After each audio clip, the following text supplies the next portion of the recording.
Welcome to my weekly update. This past week has not been bad.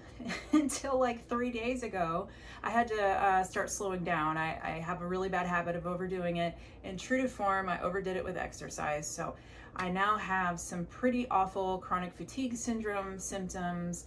My brain is really foggy, a bit shaky, can't seem to get enough sleep. I'm just exhausted, like so much so that like out in front of me right now, I have all of my notes spread out because I keep forgetting what I want to say for this update.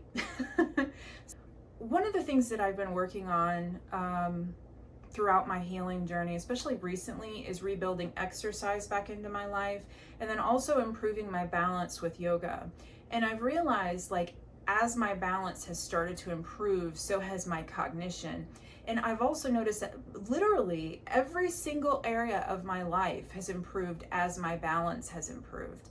Such a cool accomplishment that I thought I would share.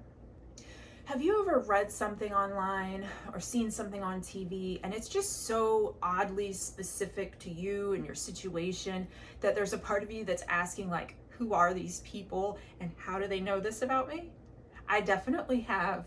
I spend a lot of time on Reddit. I really enjoy reading other people's expertise in different topics. And it seems like everybody that wants to contribute in that way, they all kind of congregate on Reddit. So I spend a lot of time on there. Reddit is where I learned to take care of myself with Lyme disease. It's also where I learned about conditions that were related to Lyme but weren't yet picked up by a doctor, what those conditions were and what I could do to better myself. Reddit, through my healing journey, has literally been a lifesaver. So I'm very grateful for Reddit in general. But this past week, someone posted some notes from a Lyme conference, and it was just so relevant to everything I've been talking about since I started this channel. I've actually posted a link down below in the description if you'd like to see the notes that I'm talking about. I'm actually still reading through them all because it's quite long. But every time that I read about medicine like this, I get so excited about the direction that the medical system is starting to move into. And I've heard it called different things. I've heard it called root cause. I've heard it called foundational medicine.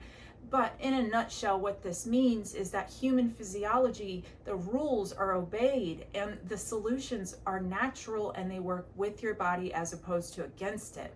So yeah, absolutely loved the notes from that conference. Found it all extremely interesting. In it, they talk about the impact of toxicity on your health.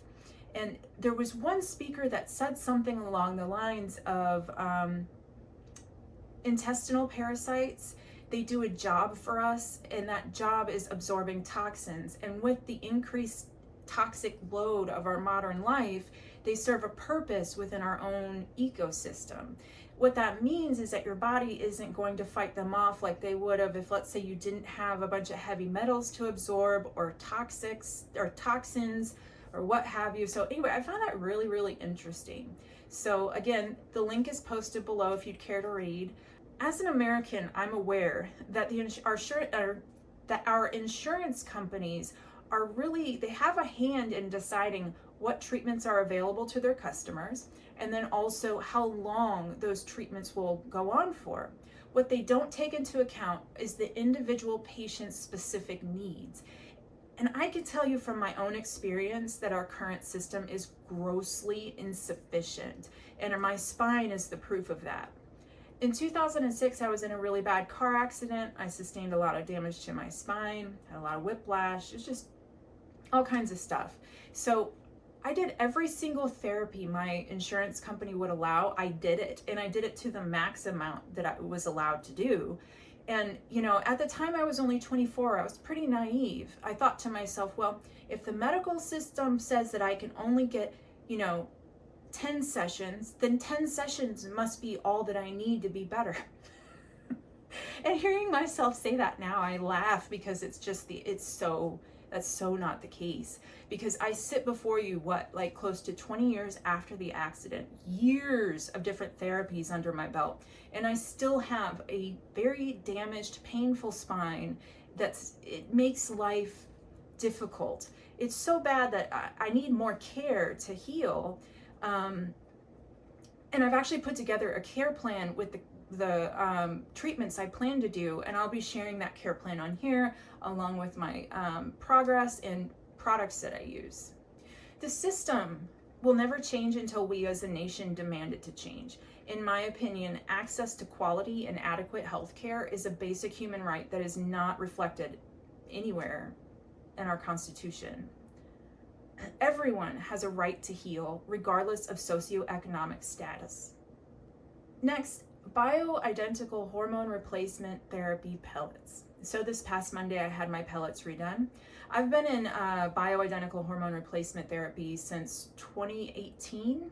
It was the first alternative treatment that I tried, and it's because of the optimal lab standards coupled with the functional dosaging of that hormone that saved my life. Like, it absolutely saved my life. I was so burnt out. I had very little sex hormones left, and that was what I needed. That's exactly what I needed. It changed my life in so many positive ways.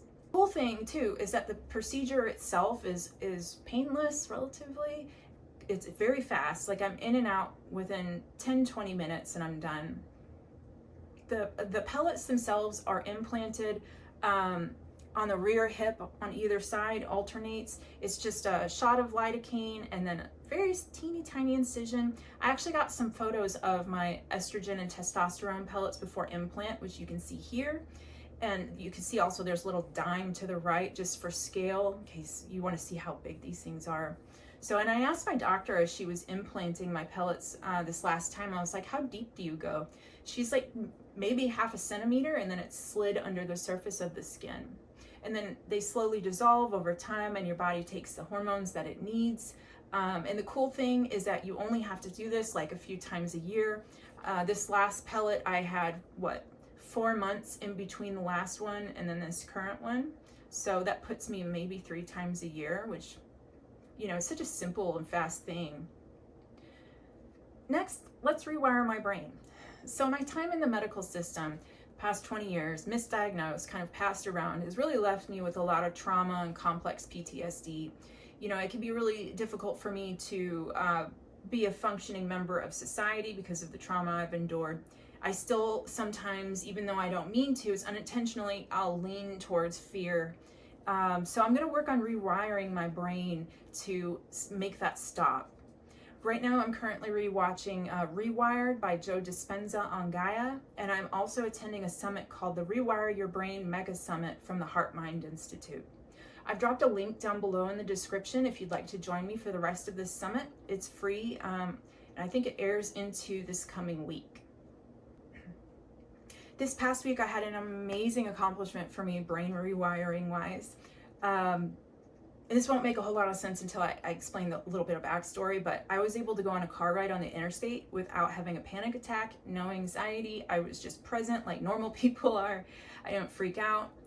A little bit of backstory about that from me is 2019, I had to stop driving because I kept having panic attacks on the interstate, driving in general, but especially the interstate.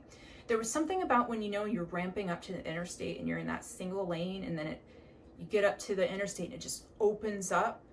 My brain, because of the kind of brain damage I had, it couldn't make sense of that change in size fast enough, and it would lead to anxiety and panic attacks.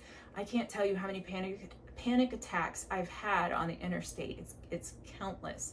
So the fact that I can do that now without freaking out is amazing. It means that my agoraphobia, which I've had on and off for 20 years, is finally starting to go away.